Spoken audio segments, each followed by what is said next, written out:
Hey guys, welcome to Silicon Valley Girl. Today, we're going to talk about a deck that you can use to present your startup to investors. I've pitched LinguaTrip, my startup, I think around 70 times, and I got to around 6 yeses from investors. That means we've closed the deal, we've closed the round, and today I'm going to talk about a presentation, about a deck that you can use to present your startup. You can send it over to investors. You can use it during your pitch. We're going to go slide by slide, and I'm going to explain what exactly you should talk about in order to get investment. So if you're interested in raising money in Silicon Valley or anywhere else in the world, continue watching this video. There are a couple of disclaimers that I wanted to start with. First of all, not every startup, not every company has to be venture-backed. For example, if you're thinking of starting a bakery, you don't really need venture capital because venture capitalists are looking for 10x, 20x growth. They're looking for companies like Facebook. They're looking to invest $50,000 today and get $250 million in a couple of years. Yes, you can do something with a bakery and venture capitalists because I remember when we were at 500 Startups, which is one of the best accelerators in Silicon Valley, we had a startup that did cookie delivery and they raised $1 million. I'm not sure what's happening to them right now, but if you have an innovative idea in an old space, that could also be venture backed. But again, if you're just starting a beauty shop or maybe a bakery, it's not probably worth it to spend your time and go and pitch it to Silicon Valley investors. There are other types of investors that might be looking for dividends, but those guys, they're looking for hockey stick growth, which means today you're making 100, tomorrow you're making 1,000, and in a year you're making $1 million. Another thing that would help you determine whether you should raise money from Silicon Valley investors or not is estimating what kind of market do you have there. So for example, when we're talking about LinguaTrip, it's very easy to say, oh, this is like languages, $100 billion market. Not really, because we're talking about study abroad trips, and then we're talking about study abroad trips that are booked through an agent or through a booking platform. So this is our market, and it's around like $10 billion. So this is something you need to estimate for yourself, and anything that's less than $2 billion might not be super interesting for investors. Another thing that you should remember is that investors are constantly monitoring the market. They would be listening to pitches from different companies that might be doing the same thing, and then they would select the strongest team to invest into. What does this mean for you? First of all, research your competition. Don't say that you don't have any competitors. You always have somebody doing the same thing. And second, investors are not trying to steal your idea. I think this is a very popular misconception. People will be like, I don't want to pitch my startup idea to this investor because they're gonna go to another startup and say, do this thing. Investors are not looking to do that. Their job is to identify great companies. Their job is not to copy whatever you have in your mind. And yes, ideas are great, but the most important thing is execution. So don't be afraid to pitch your startup. And the last but not the least, before we go into the whole deck thing, I wanted to remind you that there is a funnel when you are fundraising. In order to raise a round, on average, you would need 150 to 170 in-person meetings with investors. That means around 150 or 160 no's in order to raise a round from 10 investors. So just be ready to pitch your company many times, to hear a lot of no's, to answer a lot of questions. If you're sure that you're doing the right thing, if you love what you're doing, I'm sure you're going to get through it. Again, just be ready. Now, let's get into the deck. Itself. First of all, your first slide would be your company's name and maybe a one-liner. What is a one-liner? What your company does in one sentence. For example, LinguaTrip is a study abroad booking platform. That's it. Something that you can explain in 5 seconds. This is your first slide. Your second slide is a problem that you're solving, because a lot of people would go and try to explain what their company does and start about their proprietary technology and amazing team.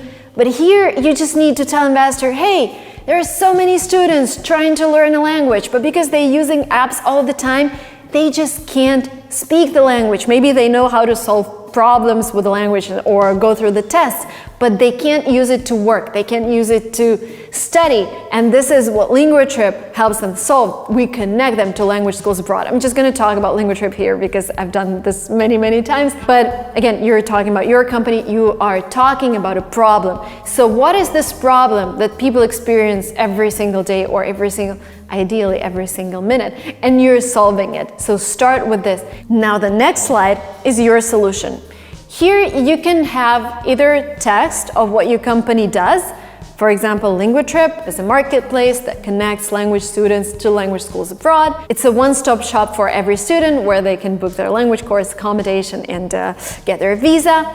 Or if you can visually present something, you can have screenshots of your app or of your website. But here you talk about what your company does. Slide number 4 is where you insert your images. Maybe you want to illustrate how the profile looks like on your app, or maybe you want to illustrate the design or whatever. So this is where you show off. Sometimes, if you want to insert a short video, that's okay. But again, don't overcomplicate, because there is a big tendency that there is a 50% chance that your video is not going to play in your investor's office, and you don't want that. You want to make it as simple as possible for you and for your investor to understand what you're doing. Market analysis. Remember when I started talking about your market, you can't just say, oh my God, LinguaTrip is operating on 100 billion education market, because this is too big. We're not operating on the whole education market. We're actually in languages, and we're in languages where people travel. And we're only addressing students who are booking through a platform, not those who are going directly to schools. So narrow your market as much as possible. But again, don't forget that something that's less than 2 billion might not be too interesting for a venture investor, but try and do your research, read market analysis, read magazines on your industry. It was really hard to get the data for us, for example, because there isn't a lot of research out there about study abroad, but try and do your best. Again, you know better than your investor, and even a rough estimate of your total addressable market. This is not the whole market, this is something where you operate. It's called total addressable market. Some research would be great on this slide. The next slide is for you to talk about your audience. You can talk about either top countries. This is something that Dectopus offers, but you can also talk about your average profile. For example, we target students from 18 to 25 years of age, living in those countries. Their interests are languages, education, etc. They have intermediate knowledge of a foreign language. So be, again, as specific as possible, because if investors see that you know your target audience, that means you know how to market, that means you know their problems and you know how to solve them. The next slide is your business model. How do you make money? What are customers paying you? How much you're retaining? What are your costs? Explain that. So for example, LinguaTrip earns 20% commission on any course booked through the platform. Maybe if you have some other data like your traction so far, or maybe the maximum amount of money you were able to make per customer, then insert it here as well. Show off your numbers. By the way, Dave McClure, who was running 500 startups when we were back there, he was the guy who told us to start with numbers if your numbers are really good. So for example, if you made $1 million in a couple last month, start with that, because you're gonna grab people's attention. It's always okay to change the order of the slides. Just make sure you have all of them in your presentation, but it doesn't mean that you have to follow step by step as I'm saying here. If you have something that you want to show off, maybe you have some celebrity customers or celebrity investors, show them off at the beginning to just make people listen more carefully to what you have to say. The next slide, your competitors. Remember, you have them. You absolutely have them. I don't believe that you created an idea that nobody thought about. And if you have created something like that, then why haven't been people solving it? That would be a question. It is actually okay to have big competition, because that means there is a market, and that means there is market opportunity. So don't be afraid to name your competition, but don't forget to mention why you're better than them.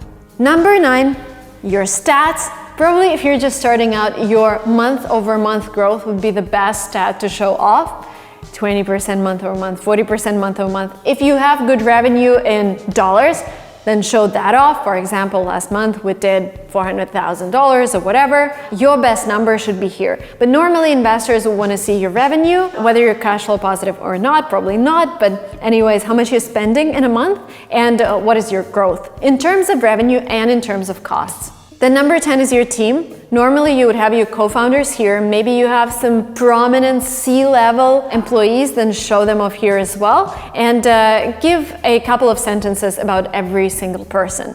Number 11, future steps. What are your plans for the next couple of years? If you have a potential acquirer in mind, you can mention them here. If you have plans for IPO, mention them here. Like, what is your end goal and what are your goals for the next couple of years? The next slide is really important. Number 12, why are you here? How much are you raising? What is your valuation? What are the terms? Normally, if you're raising in Silicon Valley, you have your Delaware C Corp, you're raising with an instrument that's called convertible note. So you have your cap, you have your discount, and you have the amount of money that you're raising. And it's really important to mention, what are you going to use this money for? The best answer when you're growing would be, oh, we just identified that this and this demographic really needs a product. The cost of lead is this, this, and this. So we're going to pour our budget into developing a product further, developing some features, and also marketing to this demographic, because we know this is what's going to bring us a lot of traction.